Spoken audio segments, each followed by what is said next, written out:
नमस्कार। आखिर भारत के प्रधानमंत्री नरेंद्र मोदी की इजराइल यात्रा ने कुछ देशों की नींद क्यों उड़ा दी है? क्यों वैश्विक राजनीति के गलियारों में अचानक हलचल तेज हो गई है? और क्यों कई देशों की राजधानियों में इस यात्रा को सिर्फ एक कूटनीतिक दौरा नहीं बल्कि रणनीतिक संकेत माना जा रहा है? और तो और भारत इजराइल के इस गठजोड़ को न्यू वर्ल्ड ऑर्डर की शुरुआत तक क्यों कहा जा रहा है?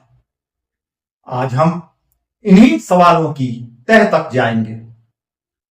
अमेरिका, यूरोप सहित पूरी दुनिया में, खासकर दक्षिण एशिया से लेकर पश्चिम एशिया तक इस यात्रा को बहुत ध्यान से देखा जा रहा है।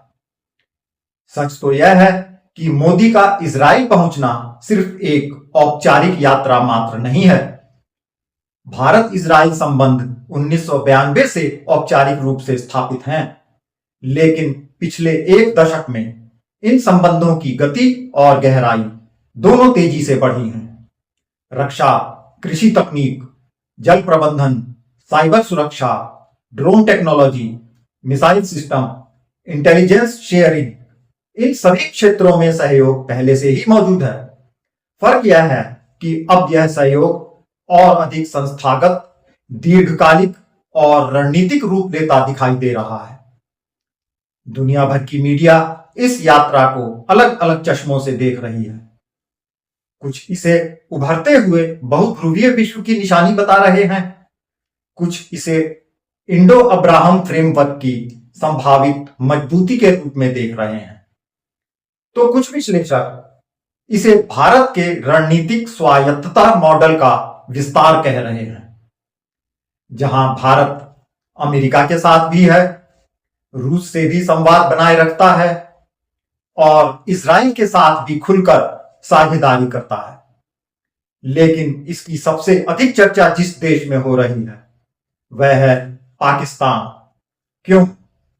इसका कारण सीधा है। पाकिस्तान की सुरक्षा संरचना लंबे समय से भारत इजराइल निकटता को एक चुनौती के रूप में देखती आई है। इजराइल दुनिया के अग्रणी रक्षा तकनीक देशों में है।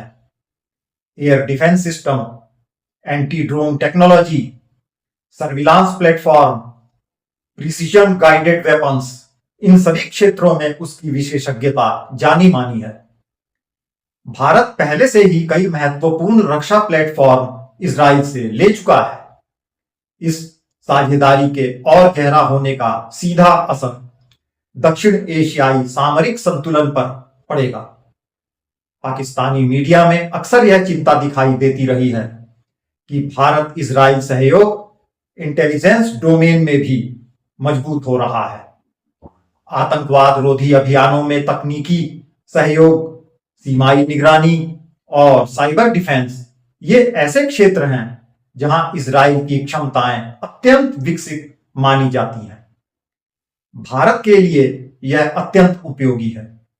पाकिस्तान के रणनीतिक विश्लेषकों के लिए यह बेहद खतरनाक है। अब जरा व्यापक तस्वीर देखें। अमेरिका और यूरोप भी इस यात्रा को ध्यान से देख रहे हैं। अमेरिका का इजराइल के साथ ऐतिहासिक और गहरा संबंध है। भारत का अमेरिका के साथ बढ़ता सामरिक सहयोग भी सर्वविदित है।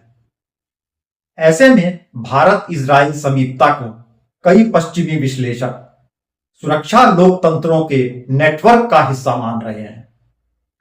यह कोई औपचारिक सैन्य गठबंधन नहीं है, लेकिन समान हितों पर आधारित सहयोग का विस्तार जरूर है। कुछ वैश्विक कमेंटेटर इसे नए वर्ल्ड ऑर्डर की दिशा में संकेत बताते हैं। संकेत यह कि भारत अब केवल क्षेत्रीय शक्ति की तरह व्यवहार नहीं कर रहा, बल्कि वह वैश्विक शक्ति संरचना में सक्रिय भागीदारी के रूप में अपनी स्थिति मजबूत कर रहा है। भारतीय लोगों के लिए गर्व का विषय क्या है? पहला, भारत अब किसी दबाव में अपनी विदेश नीति तय नहीं करता। वह अपनी प्राथमिकताओं के आधार पर संबंध बनाता है।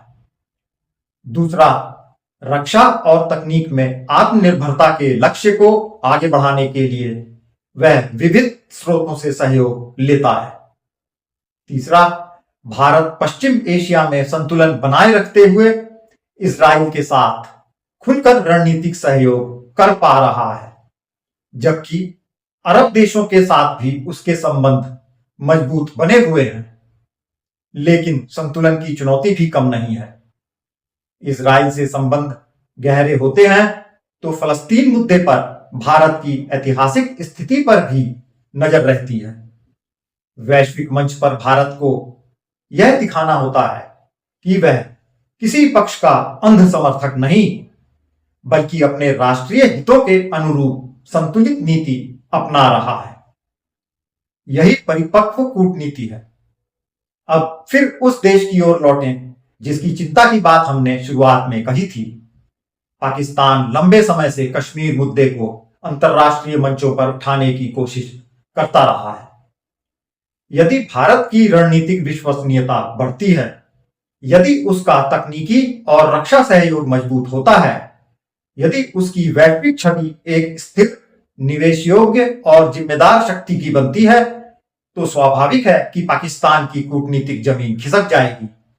कुछ सोशल मीडिया प्लेटफॉर्म्स पर तो इस यात्रा को दक्षिण एशिया का शक्ति संतुलन एक झटके में बदल डालने वाला बताया गया है। वास्तविकता अधिक जटिल है। सामरिक संतुलन भी धीरे धीरे बदल जाएगा। निरंतर और संगठित साझेदारियां दीर्घकाल में बड़ा प्रभाव डालती हैं। इस यात्रा का एक और महत्वपूर्ण पहलू है टेक्नोलॉजी और नवाचार। इजराइल को स्टार्टअप नेशन कहा जाता है। भारत भी डिजिटल इकोनॉमी और स्टार्टअप इकोसिस्टम में तेजी से उभर रहा है।